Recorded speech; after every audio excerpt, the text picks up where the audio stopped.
لله رب العالمين الحمد لله الذي هدانا لهذا وما كنا لنهتدي لولا أن هدانا الله والصلاة والسلام على من بعث رحمة للعالمين سيد الخلق وحبيب الحق سيدنا محمد صلى الله عليه وسلم وآله وصحبه أجمعين رب اشرح لي صدري ويسر لي أمري واحلل عقدة من لساني يفقه قولي السلام عليكم ورحمة الله وبركاته. Chers frères en Dieu, chers condisciples, chers cheminants, chers voyageurs avec le Saint-Coran, nous rendons grâce à Allah subhanahu wa ta'ala pour nous avoir permis, durant ce mois de Ramadan, ce mois béni, de voyager avec le Saint-Coran. Mais nous sommes tous convenus que c'est un voyage qu'on n'aimerait pas qu'il finisse. Pourquoi? Parce que c'est un voyage d'amour, de science, de solidarité, de partage. Mais aussi c'est un embarquement dans les profondeurs du Saint-Coran, qui est un condensé, qui est une synthèse, qui est un résumé, qui regroupe en lui-même toutes les sciences, tous les enseignements, toutes les orientations que Allah subhanahu wa ta'ala, depuis l'existence, la descente de notre grand-père Adam sur terre, a donné aux prophètes alayhimus salam, pour qu'ils soient guidés, mais ensuite pour qu'ils rappellent aux hommes leur devoir sur terre. Je disais toujours aux frères que la vie n'a de sens que si on est conscient de l'objet de notre existence sur terre.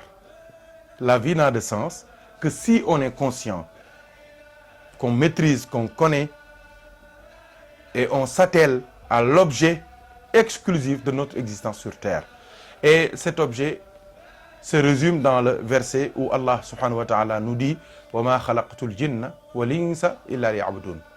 Je n'ai créé les hommes, les djinns et les hommes que pour qu'ils m'adorent de manière exclusive.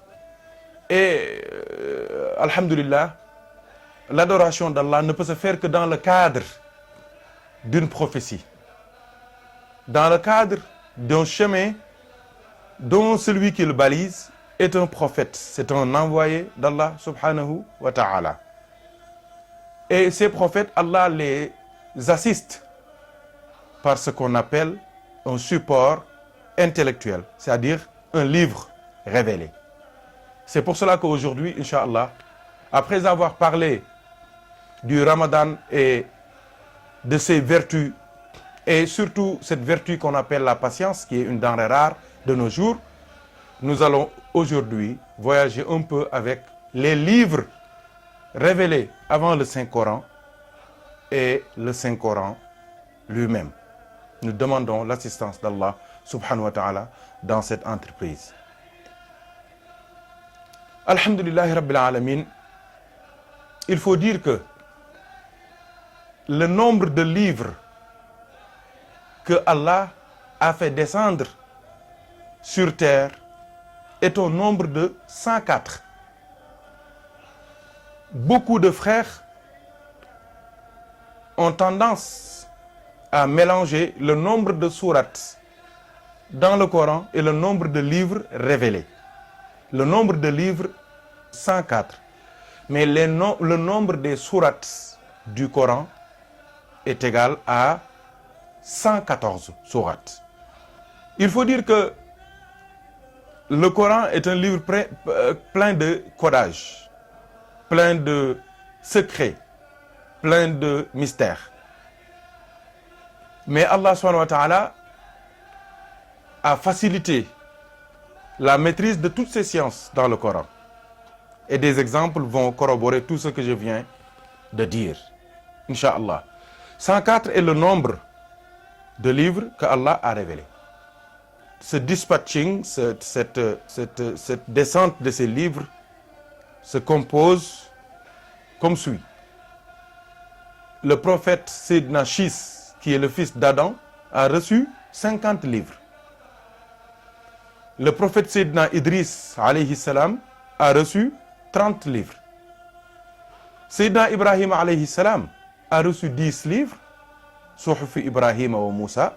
Sayyidina Moussa, alayhi salam, a reçu 10 livres avant la descente de la Torah, qui est le livre de Sayyidina Moussa, alayhi salam, qui fait partie des 4 livres les plus connus, qui sont la Torah, le Dabour, l'Injil et le Coran. La Torah de Sayyidina Moussa, alayhi salam, le Dabour de Sayyidina Daoud, alayhi salam, l'Injil de Sayyidina Isa, alayhi salam, et le Coran de Sayyidina Muhammad Rasulullah sallallahu alayhi wa sallam. Avant de revenir à ces livres, je voudrais vous donner un code concernant le nombre de livres dans le Coran. C'est-à-dire que Allah, il a caché le nombre de livres dans le Coran dans Sourate Al-Ikhlas. Bismillahir Rahmanir Rahim, Qul huwallahu ahad, Allahu samad. Le samad, quand tu enlèves le alif et le lam, il reste samad. Le sad équivaut la valeur numérologique de samad, de sad, c'est 60. La valeur de mim, c'est 40. La valeur de dal, c'est 4. Quand on fait l'addition, 60 plus 40, ça fait 100. Plus 4, ça fait 104. Donc, samad, la valeur numérique de samad, c'est 104. 104, c'est le nombre de livres révélés que Allah a caché dans Souratul Ikhlas. Il faut dire aussi que les 4 livres qui sont les plus connus, qui sont la Torah de Sayyidina Moussa, alayhi salam, qui est un livre qui est à la source de toute l'histoire presque de Sayyidina Moussa, alayhi salam. Parce que c'est un livre gigantesque. C'est un livre monumental, car la Torah est un livre qui compte 1000 sourates, et chaque sourate équivaut en taille à notre Coran. Donc vous pouvez imaginer la taille de la Torah. Le livre qui suit, c'est le Zabour de Sayyidina Daoud, alayhi salam. Daoud qui est le père de Sayyidina Sulaiman ibn Daoud. Le livre, l'avant-dernier livre qui est descendu sur terre, c'est le livre de Sayyidina Isa, alayhi salam, qu'on appelle Al-Injil, l'évangile. Le dernier livre, c'est le livre de Sayyidina Muhammad, qui est le Coran, qui est venu avec le prophète Sayyidina Muhammad sallallahu alayhi wa sallam, qui est le condensé, le résumé, la synthèse entre les 3 livres qui ont précédé. Il faut dire que tous ces 4 livres-là sont descendus dans le mois de Ramadan. Dans le mois de Ramadan. Et l'Injil de Sayyidina Isa est descendu au 7e jour du mois de Ramadan. La Torah 13, le Zabour 17e et le Coran 27e. Allah nous dit inna anzalnahu fi laylatil qadri wa ma adraka ma laylatul qadri khayrun min alf shahrin shahru ramadan alladhi unzila fihi al-Qur'an.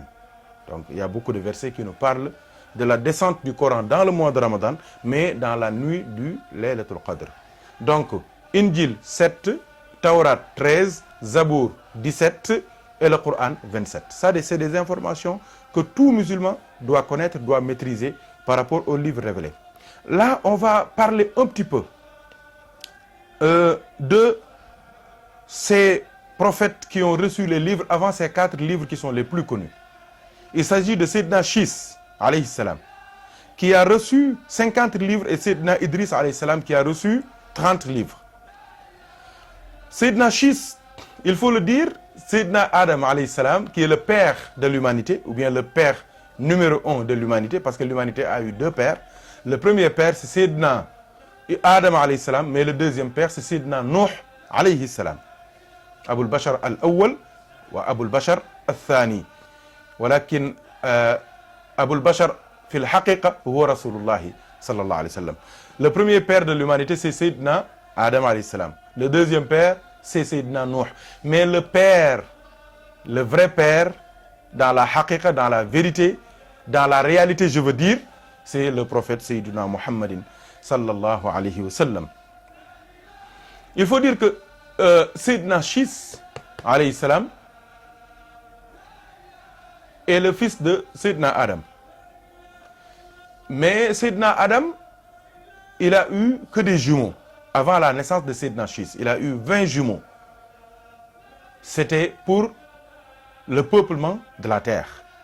Et dans leur législation, dans leur charia, il était permis de faire une sorte de croisement entre les jumeaux pour peupler la terre. Mais on a eu à remarquer que le seul qui est un singulier dans la progéniture, dans la famille de Sayyidina Adam, est Sayyidina Shis. C'est le seul qui est venu et qui n'a pas de jumelles. Pourquoi? Parce que il avait en lui la lumière du prophète Sayyidina Muhammadin sallallahu alayhi wa sallam, qu'il a eu à donner, et cette lumière a continué à voyager dans le temps et dans l'espace jusqu'à atterrir dans Sayyidina Abdul Muttalib, puis Sayyidina Abdullahi, puis Sayyidina Muhammad Rasulullah sallallahu alayhi wa sallam. Donc, Sayyidina Shis, c'est ce prophète-là, qui devait être le grand-père, l'ancêtre, l'aïeul du prophète Muhammad sallallahu alayhi wa sallam. Je crois que ça suffit pour, comme honneur, le fait d'être le seul singulier, le seul single dans la famille de Sayyidina Adam. Pourquoi? Parce que c'est le seul qui a la capacité spirituelle de pouvoir porter la lumière du prophète Sayyidina Muhammad Rasulullah sallallahu alayhi wa sallam. Et ça a continué jusqu'à Sayyidina Ilyas alayhi salam, jusqu'à ce que les gens, quand ils faisaient les 7 tours de la Kaaba, hein, ils entendaient dans le ventre de Sayyidina, dans les reins, c'est le terme, hein, dans les reins de Sayyidina Ilyas, quelqu'un qui disait labbaik Allahumma labbaik, labbaik la sharika lak, labbaik, innal hamda wa ni'mata laka wal mulk la sharika lak. Et cette personne-là n'est autre que le prophète, notre bien-aimé, Sayyidina Muhammad Rasulullah sallallahu alayhi wa sallam. Et cette lumière a continué à voyager. Et Allah subhanahu wa ta'ala, qu'est-ce qu'il faisait?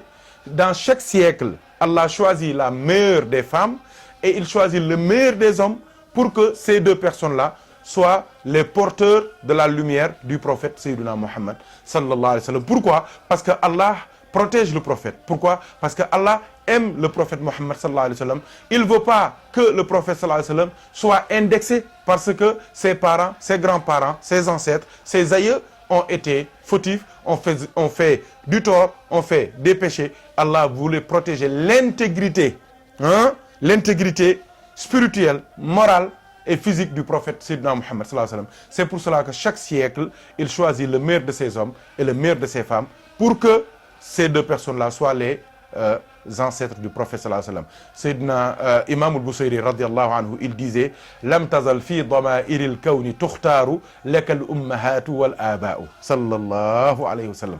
Celui qui suit, c'est Sayyidina Idriss alayhi salam. Il faut savoir que Sayyidina Idriss alayhi salam, c'est le premier homme sur terre à écrire. C'est le premier homme sur terre à lire. C'est le premier homme sur terre à dessiner. C'est le premier homme sur terre à ériger cette science qu'on appelle, ces sciences qu'on appelle la géométrie, la géographie, l'architecture, la trigonométrie, tout ce qui est relatif à la science et aux sciences. Le premier à ériger ces sciences, à les enseigner, à les à les transmettre, c'est Sayyidina Idriss. On l'appelle en français Osiris. Il faut savoir que il est à l'origine de ces pyramides, de cette science des pyramides, de cette science des mathématiques en Égypte, de l'écriture en Égypte, de beaucoup de sciences. C'est pour cela que l'Égypte constitue un terreau très fertile par rapport aux sciences et aux connaissances. Pourquoi? Parce qu'il y avait un prophète qui s'appelle Osiris, Sayyidina Idriss alayhi salam, qui était à l'origine de tout ça. Celui qui suit, qui a reçu 10 livres, c'est qui? C'est Sayyidina Ibrahim alayhi salam. Il est le père du monothéisme. Il est le père du tawhid, de la ilaha illallah. Il est le père de tout ce qui se réclame d'un Dieu unique et puissant, qui est à l'origine de tout, qui fait tout et qui n'est pas contrôlé, qui est Allah subhanahu wa ta'ala. Sayyidina Ibrahim, il faut le dire, on a eu à en parler un jour, dès le début du mois de Ramadan. On a dit que c'est lui-même qui avait demandé à Allah pour que Allah envoie un prophète aux gens de la Mecque. Rabbana wa ba'ath fihim rasulan. Rabbana wa ba'ath fihim rasulan. Et on avait demandé quelle est la plus grande prière qu'un homme a eu à faire sur terre. On avait répondu que c'était la prière Sayyidina Ibrahim, parce que cette prière s'est caractérisée, s'est symbolisée, s'est réalisée physiquement par la venue de notre maître, le bien-aimé Sayyidina Muhammad Rasulullah sallallahu alayhi wa sallam. Donc le prophète Sayyidina Ibrahim, c'est un prophète très puissant parce qu'il fait partie des 5 prophètes les plus puissants, ce qu'on appelle les Ulul Azm, les prophètes qui ont une résolution ferme, qui ont une décision ferme, qui ont subi beaucoup de difficultés, qui ont subi beaucoup de représailles, des brimades, des oppressions, de la brutalité, mais ils ont eu à résister pour pouvoir élever la parole d'Allah jusqu'à la fin des temps. Le dernier, c'est Sayyidina Moussa alayhi salam, qui a reçu 10 livres. Sayyidina Moussa alayhi salam, lui aussi, le prophète sallallahu alayhi wa sallam, nous a enseigné que presque un tiers du Coran ne parle que de Sayyidina Moussa alayhi salam. C'est le prophète le plus cité, dont l'histoire est plus narrée dans le Saint-Coran. Pourquoi? Parce que c'est un prophète dont la vie est pleine d'enseignements, pleine de difficultés. Il a rencontré un peuple terrible, un peuple réfractaire, un peuple belliqueux, qui lui a posé beaucoup de problèmes. Donc le prophète Mohammed sallallahu alayhi wa sallam, comme Allah sait qu'il va rencontrer la somme de toutes les difficultés que les prophètes ont endurées, c'est pour cela que le prophète, Allah lui enseigne, lui rappelle l'histoire de ces prophètes pour qu'ils sachent que ils ont puisé, ces prophètes ont puisé du courage du prophète pour pouvoir affronter les problèmes de leur temps. Donc c'est pour cela que Allah lui a toujours fait part de leur histoire. Et Sayyidina Moussa alayhi salam, il faut le dire, lui aussi, masha'Allah, on va faire une vidéo spéciale sur sa vie, sur ses enseignements, sur sa relation avec son frère Sayyidina Haroun alayhi salam, sur son disciple qui est Yusha ibn Nun, mais aussi sur le peuple d'Israël, le peuple copte, les Égyptiens de son temps, pour pouvoir étudier tout ce qui s'ensuit. Donc, alhamdulillah, pour résumer, nous allons dire que Allah subhanahu wa ta'ala a fait descendre 104 livres, 104 livres qu'on a codés dans Surat al-Ikhlas, Qul huwallahu ahad, Allahu samad, 60, Mim 40, Dal 4, ça fait 104.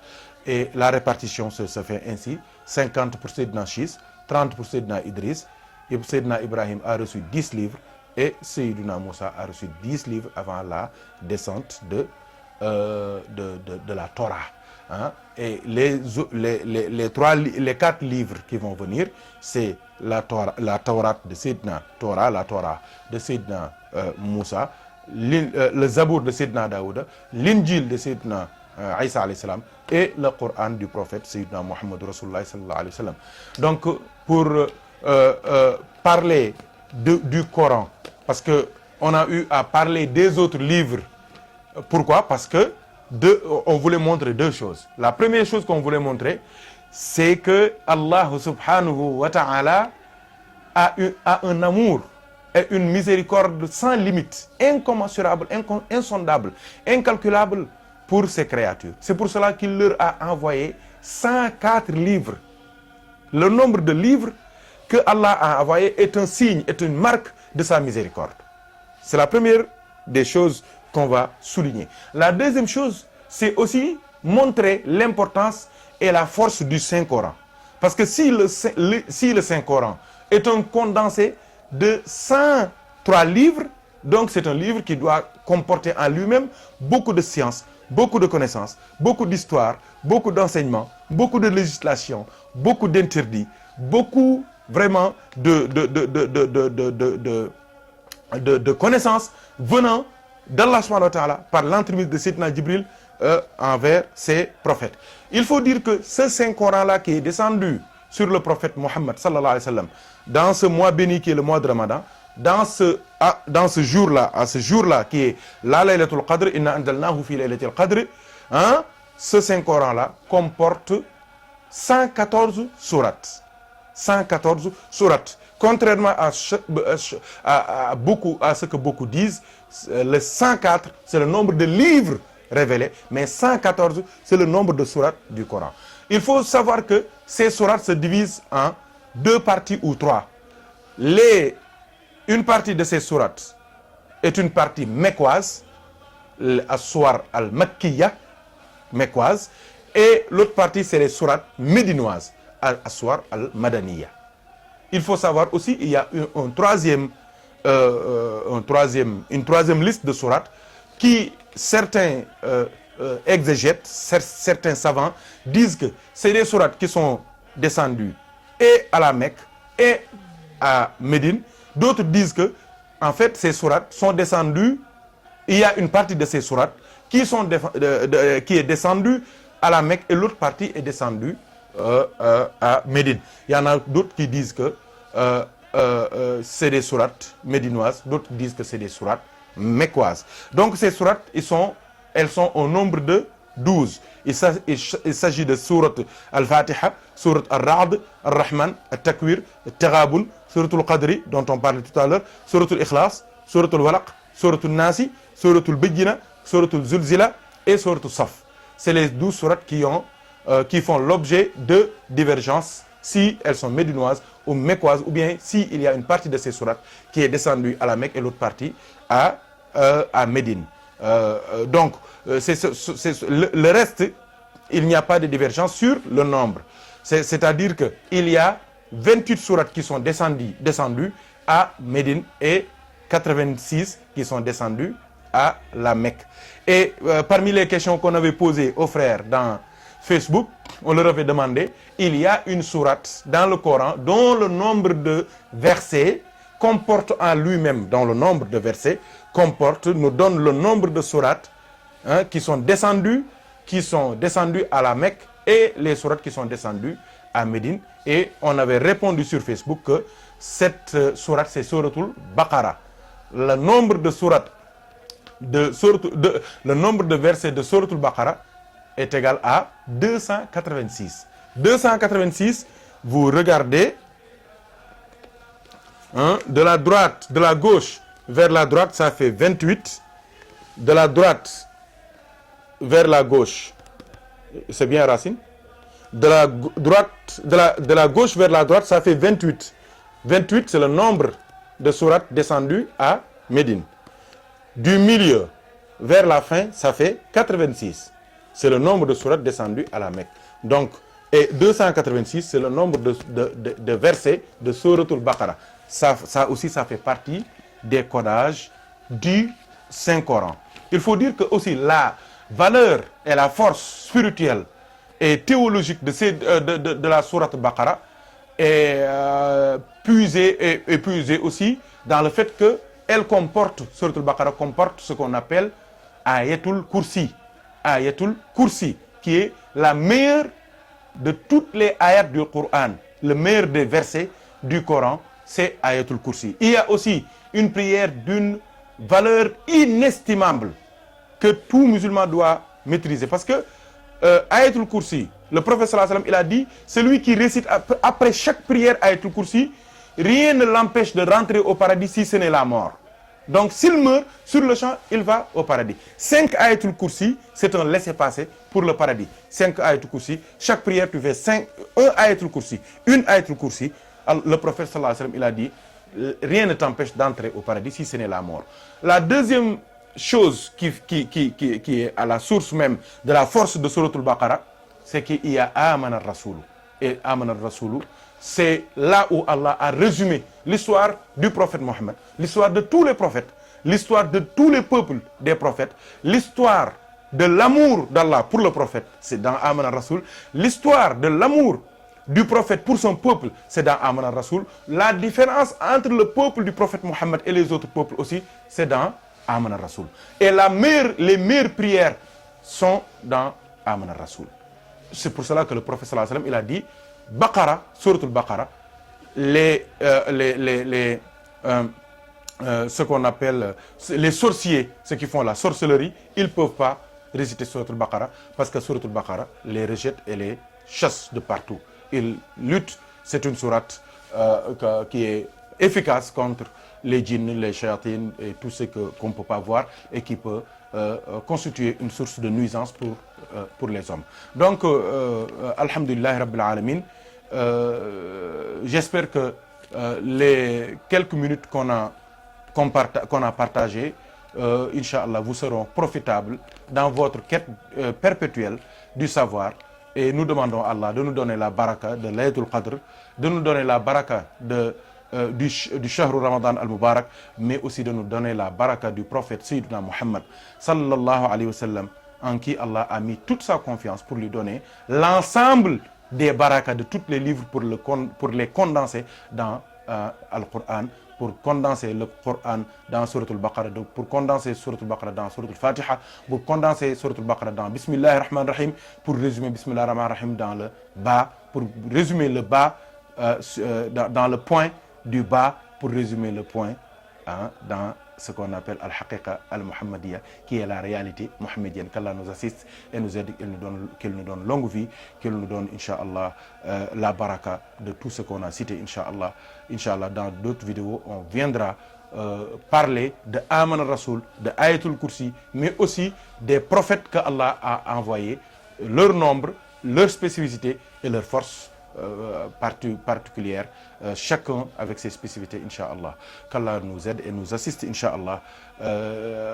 Profitons du mois de Ramadan, profitons de tous les mois, car le mois de Ramadan, en réalité, ce n'est qu'un stage, c'est un entraînement, pour que les 11 mois qui vont suivre soient des mois de taqwa, de crainte d'Allah, d'amour d'Allah, d'adoration d'Allah, mais d'imitation du prophète Sayyidina Muhammad Rasulullah sallallahu alayhi wa sallam. C'est pour qu'on puisse vivre dans la paix, mourir dans la paix, ressusciter dans la paix, mais aussi entrer dans la maison de la paix qui est Al-Jannah, avec le prophète de la paix qui est le prophète Sayyidina Muhammad Rasulullah sallallahu alayhi wa sallam, avec tous ses compagnons et les salihin qui ont suivi ses pas, malgré les difficultés, malgré les orages, malgré les obstacles, malgré les mutations, les changements et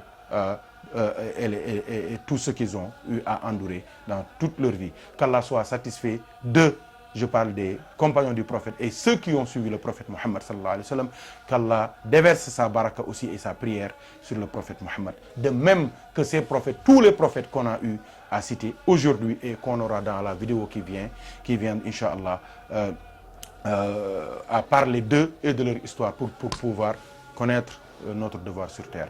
Qu'Allah nous assiste et nous aide par la baraka du prophète Muhammad sallallahu alayhi wa sallam. Wa akhiru da'wana alhamdulillahi rabbil alamin. Wassalamu alaykum wa rahmatullahi wa barakatuh.